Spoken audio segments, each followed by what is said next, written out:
এভাবে কি কখনো ডিম রান্না করে খাওয়া হয়েছে? চলো আজকে তোমাদের সাথে শেয়ার করে আমি কিভাবে করলাম।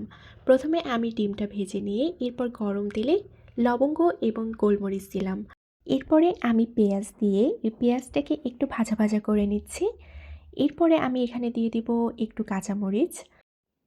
কাঁচামরিচের পর আমি এখানে একটা বাটা মশলা অ্যাড করব, যেখানে আমি নিয়েছি জিরা এবং রসুন বাটা। এখন আমি এতে সামান্য একটু পানি দিয়ে খুব ভালোভাবে মশলাটা মিক্স করে নিচ্ছি।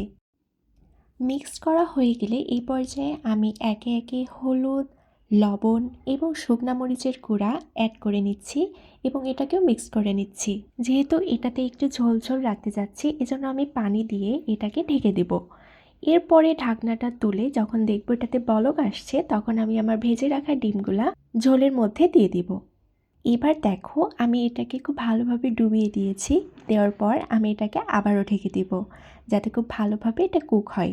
কিছু সময় ঢেকে রাখার পর যখন দেখবা এরকম তেল তেল উঠে গেছে, তখন বুঝতে হবে এটা রান্না হয়ে গেছে। খুব সহজে হয়ে গেল আমাদের ডিমের রান্না।